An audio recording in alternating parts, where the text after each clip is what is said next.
Anda kembali di Bola Liar, saya ke Mas Denny. Mas Denny, pertanyaannya, apakah hasil sidang KIP akan memengaruhi sidang pidana Roy Suryo? Pidananya, proses pidana. Iya, begini Mbak dan teman-teman semua yang di studio. Kalau kita melihat kasus Pak Jokowi ini harusnya sederhana. Tadi disampaikan bahwa ini harusnya dokumen yang tidak disembunyikan, tidak menjadi misteri, dokumen publik karena beliau adalah pejabat publik. Tetapi ujungnya menjadi sangat rumit, menjadi sangat sulit, menjadi sangat berbelit-belit. Sudah ada gugatan perdata di Pengadilan Negeri Jakarta Selatan, di Sleman, Yogyakarta, di Solo. Semua tidak bisa menghadirkan ijazah asli Pak Jokowi. Semuanya mental. Bahkan sudah ada kriminalisasi pemidanaan terhadap Bambang Tri, terhadap Gus Nus. Semua adalah akibat dari upaya untuk mengecek dan meminta keaslian ijazah Pak Jokowi. Jadi kalau sekarang Pak Roy Suryo menjadi tersangka, itu bukan kali pertama korban dari proses ini. Yang KIP ini adalah upaya administrasi, upaya untuk melihat bagaimana sebenarnya keterbukaan dokumen itu. Yang sebenarnya sangat mudah, Mbak. Tidak sulit. Pak Jokowi itu orangnya dikenal sederhana. Tiba-tiba dalam hal memperlihatkan ijazah ini menjadi sangat berbelit-belit. Dikenal cepat orangnya. Tapi dalam hal ijazah ini bertahun-tahun diminta tidak juga membuka-buka. Ada masalah apa? Ini kan simpel saja. Tunjukkan ijazah aslinya kepada publik. Sebagaimana kita melihat kemarin Pak Arsul Sani menunjukkan ijazah aslinya tanpa harus melalui perdata digugat, ada pemidanaan, ada proses administrasi di KIP. Semua menjadi rumit, menjadi sulit, menjadi tidak mudah karena Pak Jokowi tidak mau menunjukkan ijazah aslinya. Padahal kalau UGM mengatakan ini data pribadi, tadi sudah disebutkan. Kalau Pak Jokowi bilang silahkan, monggo, tunjukkan saja selesai. Kenapa harus melalui persidangan pidana yang saya nggak yakin juga kemudian nanti akan muncul di sana begitu Jokowi ijazahnya? Kenapa harus melalui proses itu? Kenapa harus melalui proses membelah masyarakat selama bertahun-tahun? Menurut saya akar masalahnya ada di sana. Akar masalahnya dari Pak Jokowi yang kemudian terus-menerus menyembunyikan ijazah aslinya entah dengan alasan apa. Jadi dari sidang KIP menurut Anda apakah akan terbuka nantinya? Seharusnya idealnya begitu. Tapi melihat dalam perkara perdata Pak, upaya gugatan 3 tertutup, ada yang dipidana tetap tertutup. Kemudian sekarang di KIP pun diupayakan.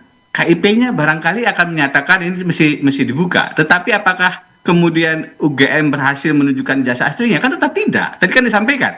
Yang ditunjukkan barangkali adalah salinan lagi. Yang kita betul-betul perlu yakin adalah ijazah aslinya. Dan itu tidak perlu melalui proses perdata, pidana, administrasi di KIP. Cukup Pak Jokowi dalam nggak nyampe 5 menit, ini loh ijazah saya. Kenapa beliau tidak lakukan itu? Kalau ada yang mengatakan tidak perlu menunjukkan kepada Roy Suryo dan kawan-kawan, karena tidak merupakan orang yang berwenang. Loh, ini bukan persoalan Pak Roy Suryo dan kawan-kawan, ini sudah menjadi isu publik. Beliau sebagai pejabat publik diminta untuk menjelaskan ijazah aslinya. Jadi tidak selalu harus prosedural. Tiba-tiba dalam hal ijazah ini, Pak Jokowi yang dikenal tidak birokratis menjadi sangat prosedural. Membangun benteng pertahanan perdata, pidana, pentersangkaan, dan seterusnya itu. Yang sangat kemudian tidak sesuai dengan image beliau yang biasanya tidak menggunakan cara-cara yang birokratis begitu. Ini ada apa? Gitu. Saya melihat ini kalau kita lihat kan bandingkan ya Mbak. Kebetulan ada pembandingnya dalam waktu yang dekat baru-baru ini. Pak Arsul Sani melakukan 2 hal yang berbeda dengan Pak Jokowi. Satu, tanpa kemudian menunggu proses lama menunjukkan ijazah aslinya. Pak Jokowi bertahun-tahun ini tidak dengan berbagai tadi benteng pertahanan prosedural tadi. 2, Pak Arsul Sani memilih tidak memproses orang yang mempersoalkan ijazahnya secara pidana, Ya. melaporkan kepada polisi. Pada saat ditanya teman-teman wartawan, apakah akan melaporkan? Pak Arsulani bilang tidak. Jadi lebih memilih untuk menganggap itu adalah konsekuensi pejabat publik yang kemudian punya kemungkinan dikritisi oleh publik. Tapi kan Pak Jokowi justru memilih memproses secara pidana. Ini kan dua hal yang menurut saya memang menunjukkan ya ada problem. Kalau Pak Arsul sebagai hakim konstitusi syaratnya negarawan, Pak Jokowi terlihat di sini menjadi problematik. Oke, baik. Kang Semar, kenapa Pak Jokowi berbelit-belit, kata Mas Denny? Padahal Hakim MK Arsul Sani mau menunjukkan langsung ketika ada tuduhan, langsung. Ya mungkin Denny karena ada di Australia jadi update-nya agak lambat gitu. Karena kalau diikuti proses ijazah ini dari waktu Roy Suryo dan kawan-kawan menuduh ijazah palsu, sejak awal kan Pak Jokowi nggak melakukan apa-apa juga. Tapi pada titik tertentu, ketika di opiok segala macam, diputuskan untuk melakukan langkah hukum. Setelah teman-teman pendukung Pak Jokowi melaporkan, kata Roy Suryo dan kawan-kawan tidak ada legal standingnya. Kalau berani Pak Jokowi dong laporkan. Dan itu dilakukan Pak Jokowi, dilaporkan secara pidana. Dan statement Pak Jokowi waktu itu, ini proses pembelajaran kepada publik. Nah ketika bicara soal Arsul Sani, salah satu proses pembelajaran yang dimaksudkan ini. Tidak boleh sekelompok orang itu tiba-tiba punya sentimental tertentu, akhirnya coba untuk menuding ijazah pejabat publik, pejabat negara, tanpa dasar yang kuat. Nah ketika ada proses yang diambil oleh Pak Jokowi dalam proses hukum ini, dan akhirnya kita punya juga contoh kasus bahwa ternyata orang yang tidak punya dasar kuat menuduh dan akhirnya dibuktikan bahwa ijazah itu asli, itu terkena sanksi pidana. Gitu ya. Nah ketika itu muncul, berarti tidak sembarang orang juga berani melakukan itu ketika memang tidak punya tendensi yang cukup kuat terkait dengan objektivitas dan lain sebagainya. Dan Arsul Sani kemarin tidak menyampaikan ke publik ijazah asli, tapi salinannya gitu.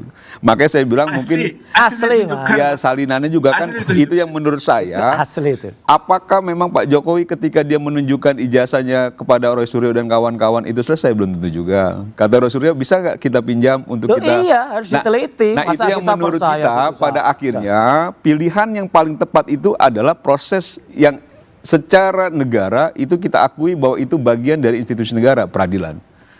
Tinggal tunggu sebentar saja. Kenapa sih tinggal tunggu sebentar aja teman-teman tidak bersabar gitu? Karena kan prosesnya sudah. Nah ketika dari proses hukum dilalui, pemeriksaan dilakukan, penyelidikan dilakukan. Sebelum dijadikan tersangka, Roy Suryo dan kawan-kawan menyampaikan tidak mungkinlah jadi tersangka. Ini SP3. Jadi tersangka juga, kan begitu ya. Setelah jadi tersangka, sekarang bicara soal kriminalisasi, bicara soal orang mengkritik soal ijazah kok di proses hukum. Padahal yang menantang-nantang proses hukum, Roy Suryo juga. Jadi maksud saya selalu bilang ya, statementnya tak bolak-balik gitu loh. Dulunya menantang-nantang, ini berproses, masuk penyidikan. Polisi melakukan pemeriksaan ratusan orang dan lain sebagainya gitu ya. Sekarang pada status tersangka seolah-olah ini kriminalisasi, orang kita ingin tahu aja kok kita diproses secara hukum. Nah ini yang maksud saya yang diinginkan tuh apa sih kan gitu loh. Mas Denny yang diinginkan apa? Apa kalau mau soal ijazah kan sabar aja, nanti juga pada waktunya kan juga. Boleh. Mas Denny gimana? Disuruh sabar, bisa sabar nggak? Iya tinggal sedikit lagi kok. Dan pulanglah ke Indonesia gitu loh, biar lihat prosesnya. Udah pulang kemarin. Silakan. Masyarakat rakyat Indonesia ini kurang sabar apa? Sudah menunggu untuk melihat ijazah presidennya itu bukan 1, 2, seminggu, sebulan. Sudah bertahun-tahun. Kurang sabar apa? Presiden untuk menunjukkan itu. Ya kalau bertahun-tahun sabar, tinggal nunggu berapa waktu lagi kok nggak sabar itu. Berapa waktu bagaimana? Ini kan udah masuk proses penyidikan, sudah tersangka. Boleh saya komentari tadi Bapak bicara, saya diam dulu. Jadi kita kan bukan bicara setelah proses pidana Pak Roy Suryo perkara ini. Sudah berapa tahun sih? 2022 gugatan perdatanya. Lebih awal dari itu. Sudah bertahun-tahun. Kok bisa dikatakan tidak sabar masih sebentar lagi? Sudah bertahun-tahun Pak. Ya karena bertahun-tahun itulah udah menunggu sabar. Kenapa tinggal sebentar lagi nggak sabar gitu? Maksud saya kenapa tidak ditunjukkan kemarin-kemarin? Kenapa tidak Ini Kalau ini jujur itu ya kan yang jujur. terbaik Begini loh, ini jangan siapa? juga mengatur-ngatur Pak Jokowi Pak, mau boleh saya menunjukkannya bicara, kapan. tapi waktu Ketika beliau Pak bicara, Jokowi saya mengambil diam pilihan saja. ingin ditunjukkan dalam proses persidangan, itu kan juga nggak ada masalah kan? Aduh, udah Kan giliran gitu loh. ngomong, biarkan Saya dia. Enggak, tadi saya bicara, bisa berhenti Bapak ngomong diam. kalau Ilona minta saya berhenti. Ayo, Mbak. Kan begitu. Lanjut, Mas Den. Mbak Ilona, Bukan yang kita lain. mau saling saut-sautan atau bagaimana? Ya, lanjut. Oke. Secara TV menarik. Oke, silakan dari Secara Anda. TV menarik, tetapi saya tidak bisa bicara kalau beliau Oke, terus komentar boleh. begitu. Ya, boleh. Silakan. boleh bicara. Sekarang Mas Denny, yuk. Ya, Ya. pertama saya menghindar untuk apa ya menanggapi pada saat beliau bicara tadi karena saya ingin beri kesempatan. Jadi menurut saya dari situ saja sudah kelihatan bagaimana fairness-nya kita memberi kesempatan untuk punya kesempatan bicara yang sama. Itu saja sudah menunjukkan bagaimana etika adalah satu hal yang tidak diperlihatkan dalam hal ini. Enggak, Menurut di saya bola itu liar ini memang penting diminta untuk disampaikan. melakukan perdebatan, bukan mendengar satu persatu, Mas Denny. Oke. Baik, kalau gitu saya ke ini dulu deh, ke Pak Marwarar. Ini saya Pak, belum selesai bicara loh. Saya belum selesai bicara loh kok mau dipinta. boleh. Silakan Mas Denny, silakan sampaikan. Poinnya Mas Den. Poinnya langsung aja Lah Mas Den. ya dari tadi mau bicara dipotong terus bagaimana saya bisa Oke, menyampaikan baik. Saya itu? suruh Kang Siap, diam dulu. siap Oke, Ilona. Bukan silakan, yang lain yuk. nyuruh saya berhenti. Iya. Lah, pernyataan beliau saja tidak faktual. Sabar, sebentar lagi. Loh, ini sudah bertahun-tahun, kurang sabar apa? Ya kan begitu. Kalau dikatakan tidak faktual, Pak Arsul Sani tidak menunjukkan ijazah aslinya, hanya salinan. Loh, ya coba putar itu. Jelas-jelas saya tonton beliau menunjukkan ijazah aslinya. Jadi poinnya adalah kita sedang melihat memang tontonan yang entah mengapa Pak Jokowi membiarkan kita terjebak pada wacana narasi ini bertahun-tahun. Apa yang beliau nikmati sih? Kita menjadi habis waktu kita untuk talkshow semacam ini yang ratingnya barangkali tinggi. Tapi apakah ini berguna sebenarnya untuk untuk kita kemudian maju sebagai bangsa yang besar? Kenapa kami terus bertahan dengan isu ini? Kenapa kami tetap hadir? Karena sebenarnya ini masalah sederhana yang harusnya bisa selesai cepat, tetapi menjadi sangat lambat. Karena Pak Jokowi sudah dari awal tidak mau melaksanakan satu hal yang mudah, menunjukkan ijazah aslinya ke hadapan kita sebagai bentuk pertanggungjawaban yang dipertanyakan oleh tidak hanya Pak Roy Suryo, banyak orang. Kalau kemudian hanya untuk menunjukkan dan bentuk tanggung jawab saja beliau tidak bisa, apa yang bisa kita harapkan kemudian dari proses pemidanaan yang sangat prosedural itu belum lagi dilihat bahwa apakah ini ideal. Apakah proses pemidanaan ini dihadirkan dengan kesetaraan? Tidak. Kalau dilihat dari konteks relasi, kalau saya bidang tata negara, maka sangat sulit untuk melihat proses ini bisa setara kalau dilihat relasi antara presiden dengan kepolisian, belum lagi relasi personalnya dengan pimpinan Polri dan seterusnya, akan tidak mudah untuk melihat proses ini bukan bagian dari kriminalisasi. Satu poin, Mbak, sebelum dipindahkan. Ya, pada zaman Pak Tito Karnavian, sebagai argumentasi bahwa ini adalah kriminalisasi. Pada zaman Pak Tito Karnavian ada kebijakan ketika ada kasus tindak pidana korupsi yang diduga melakukan tindak pidana korupsi kemudian melaporkan penyemaran nama baik kepada pihak pelapor, maka ada semacam kebijakan hukum petunjuk bahwa kasus pelaporan pencemaran nama baik itu di-hold, tidak diteruskan karena menunggu apakah tindak pidana korupsinya memang ada atau tidak. Jika tindak pidana korupsinya memang ada, berarti tidak ada pencemaran nama baik. Jika tindak pidana korupsinya tidak ada, berarti memang ada pencemaran nama baik. Nah, persoalannya pada saat kasus ini, masalah ijazah asli atau tidaknya saja belum clear, tidak pernah ditunjukkan kepada publik, tapi tersangkanya sudah ada. Ini logika semacam apa yang kemudian kita perlihatkan? Itulah indikasi kriminalisasi. Itulah yang kemudian menunjukkan ada intimidasi. Bagaimana kita bisa percaya pada proses yang demikian akan menghadirkan keadilan? Mas Semar, katanya pidananya kalau bisa dijeda dulu, kita ke proses KIP dulu. Ini kan yang diminta sama Ruslo dan kawan-kawan soal proses pidana dan sebagainya. Jadi maksud saya sudah sampai hampir di ujung, kenapa jadi minta kembali ke awal? Kan dulu yang memulai kan juga Roy Suryo dan kawan-kawan juga. Wah, salah itu. Ketika menuding, menuduh, sekarang dilakukan perlawanan Actually, secara Roy hukum. Suryo Kan cuma begitu ya melanjutkan. sama Pak Jokowi. Jadi kalau misalnya sudah Berat. dilakukan itu ya ditunggu prosesnya kalau menurut saya sih. Karena kan publik juga sudah menunggu-nunggu, sekarang proses sudah ini, jangan juga akhirnya kita selalu membuat sesuatu yang dianggap seolah-olah ini didramatisir gitu loh. Wah ini kok ribet kok. Tidak ada satupun yang bisa memaksa Pak Jokowi menunjukkan ijazah pada siapapun kecuali institusi-institusi negara. Jadi bisa Roy Suryo paksa, kalau Pak Jokowi nggak mau ya nggak apa-apa juga. Nggak ada kewajiban juga Pak Jokowi menunjukkan ke Roy Suryo dan kawan-kawan gitu loh. Nggak juga kepada Denny gitu loh. Jadi jangan juga seolah-olah bahwa itu sangat simpel sekali tunjukkan dan sebagainya gitu loh. Jadi menurut saya ini yang nggak sabar itu ya memang bapak-bapak ini gitu. Iya, yang nggak sabar. Jadi jangan juga seolah-olah publik di bawah publik juga sudah menunggu kok ini prosesnya sudah juga matang dan jangan juga mengklaim bahwa mayoritas publik itu setuju dengan langkah Roy Suryo, belum tentu juga. Oh, udah jelas. Buktinya juga Tuan Empret udah jelas 83% masih mendukung Pak Jokowi gitu loh dari hasil dari Burhanuddin Muhtadi gitu. Jadi maksud saya sudah. Kalau ini nggak punya data. Sudahlah capek lah kan gitu ya. Kalau memang tidak mau ya berhentilah kan gitu. Yang berhenti ya Roy Suryo dan kawan-kawan lah, bukan Pak Jokowi. Oke, baik, saya ke Pak Marwarar. Pak, Anda melihat benang merah sidang KIP dengan kasus proses pidana dari Roy Suryo CS nggak? Iya, saya kira memang ketika ada hak konstitusional yang diberikan di konstitusi kita pasal 28F, setiap orang berhak mencari, menghimpun, mengumpul dan menyebarkan informasi. Kemudian muncul undang-undang kebebasan informasi, undang-undang kearsipan, maka kita melihat di sana bahwa ketika ada yang dikatakan informasi publik dan pengecualian sudah tepat ketika ini masuk di KIP. Karena dia akan menentukan nanti apakah ini informasi yang dikecualikan atau tidak.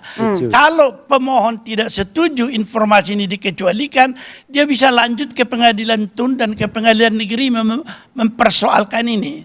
Tetapi yang paling penting sebenarnya bahwa benar seluruh rakyat ketika sebuah data pribadi atau ijazah sudah dipergunakan untuk meminta orang dalam kontestasi politik pemilihan presiden, pilih saya juga insinyur, ya kan? Rakyat berhak untuk mengetahui itu. Itu adalah hak publik. Karena dia sudah ikut dalam kontestasi politik untuk jabatan publik, tidak boleh ditutup itu. Nah, kalau di dalam hal ini misalnya, ini adalah unsur penting yang harus diketahui lebih dahulu, baru ada proses pidana. Saya orang sudah 3 zaman ini. Zaman Orde Lama saya mahasiswa, Orde Baru saya lulus dan kerja, Orde Reformasi saya sudah pimpinan peradilan. Tahun 64 kurang lebih, Yap Tien Him didakwa dan diadili karena menghina 2 pejabat republik. Ketika dibacakan dakwaan, seorang hakim dari Jakarta Pusat waktu itu bertanya, apakah mengakui kesalahan ini atau tidak Pak Yap? Dia mengatakan, saya ingin bertanya pada Pak Ketua dulu, apakah benar kedua orang pejabat tinggi ini punya kehormatan atau tidak? Yang saya cemarkan, itu merupakan unsur. Nah di sini juga saya kira ini menjadi suatu pertimbangan yang penting. Kalau publik sudah mencari, tetapi tidak ditunjukkan, tidak ada itu proses untuk dilanjutkan dulu pidana. Tunggu, ya kan? Dan ini informasi publik akan ditentukan oleh KIP nanti. Oleh karena itu sangat menentukan ini, saya kira kalau kita memperbandingkan kita dengan Amerika, coba dulu anaknya Trump itu dipersoalkan dalam Kongres di Amerika. Karena apa? Fakta itu penting. Kebenaran itu penting karena itu akan membebaskan kita dari kegelapan. Apalagi kalau dalam TAP MPR nomor 6 dikatakan krisis bangsa kita terjadi karena ketaatan etik dari para pemimpin-pemimpin sudah merosot. Oleh karena itu harus dikembalikan sekarang. Secara etik yang di atas hukum itu, kesadaran dari etik dari pihak pejabat, kalau dipermasalahkan, dia harus membuka. Tidak usah di pengadilan dulu atau melalui KIP. Karena apa? Ini penting, kalau itu tidak benar, tentu bangsa ini sudah pernah terperosok ke dalam lembah gelap. Oke. Ya di mana misalnya kebijakan-kebijakan dibentuk, ya kalau itu dipersoalkan melalui kegelapan atau ketidakbenaran, itu merupakan nasib dari seluruh bangsa. Oke, baik.